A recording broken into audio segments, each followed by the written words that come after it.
Demolition is noise. It's a constant, unrelenting barrage of sound, a ceaseless cacophony.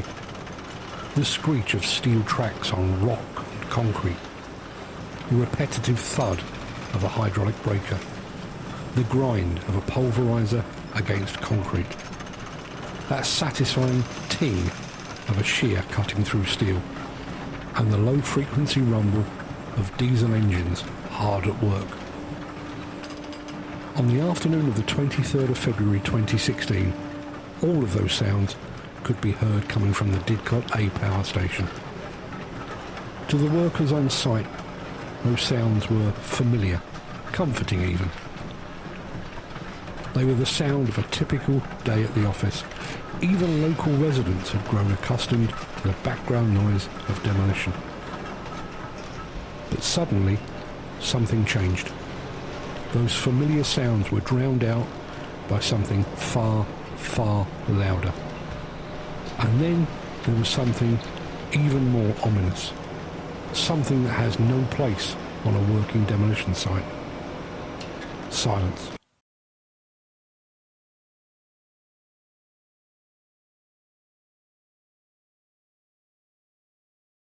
It was brief, fleeting, but in that moment, the silence was deafening, portentous.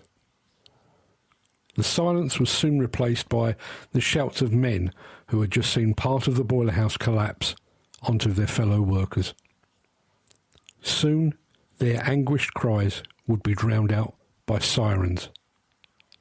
None of us realised it then, but that moment of silence would resonate for 10 more years. That silence would echo through the corridors of power and among the investigating authorities. And slowly, that silence would come to characterise the response from the industry and a cowardly, complicit media.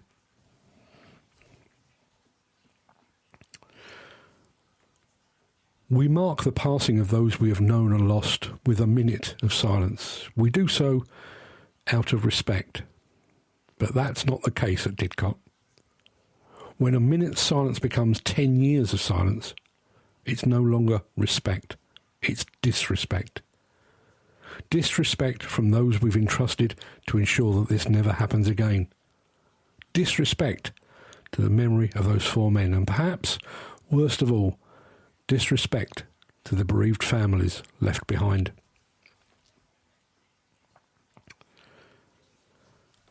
A full decade later, the names of those 4 men are etched into our collective consciousness. Mick Collings, Ken Cresswell, Chris Huxtable and John Shaw.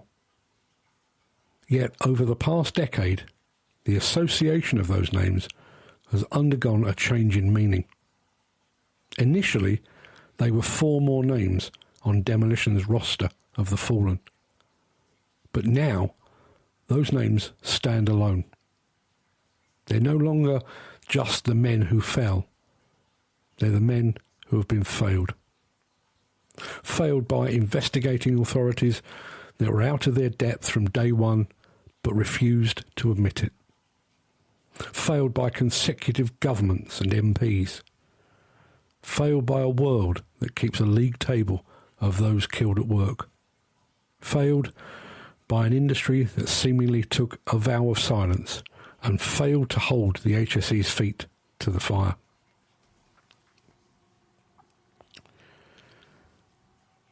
Any vague hope that the unnecessary deaths of those 4 men might mark a turning point for the industry has been lost.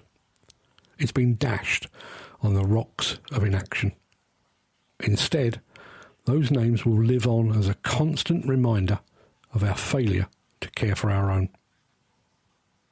The investigation into that tragic day is far from over. Even when the Thames Valley Police and the Health and Safety Executive present their findings, the finish line remains agonisingly out of reach. Assuming there are grounds for prosecution, the preparation for a High Court case could take months, and the trial itself would likely be equally protracted. Even if authorities miraculously conclude their investigation to coincide with the 10th anniversary, it could be 2028 before we know precisely what caused those deaths.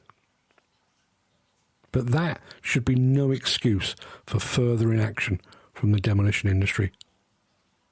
There's been an unspoken reticence to act or to speak. We don't want to cause further anguish for the families. We don't want to prejudice an ongoing investigation.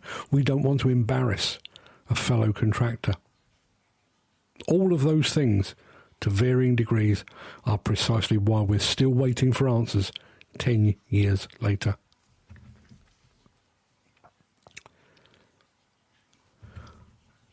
This bloated, agonising investigation should not set a precedent. Rather, it should be a line in the sand, an object lesson in how not to respond to a tragedy. Out of respect to those 4 men and to their families, we must demand change. Number 1, prioritise closure for the families. Providing bereaved families with answers and solace must take precedence over the bureaucratic preparations for a prosecution. Number 2, mandatory caps. There should be a mandatory limit on the duration of such investigations. Justice delayed is justice denied. And number 3, interim findings. Authorities must share non-prejudicial interim findings to safeguard current demolition workers. We don't need to know who is to blame immediately. We just need to know the technical cause of the accident. The authorities have grown far too comfortable with indefinite investigations. As an industry, we need to demand a proposed completion date from the start.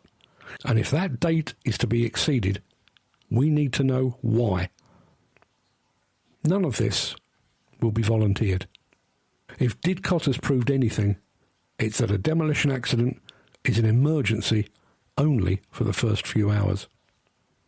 After that, it becomes a slow, plodding war of attrition. Out of respect for Mick, Ken, Chris and John, we need to demand change.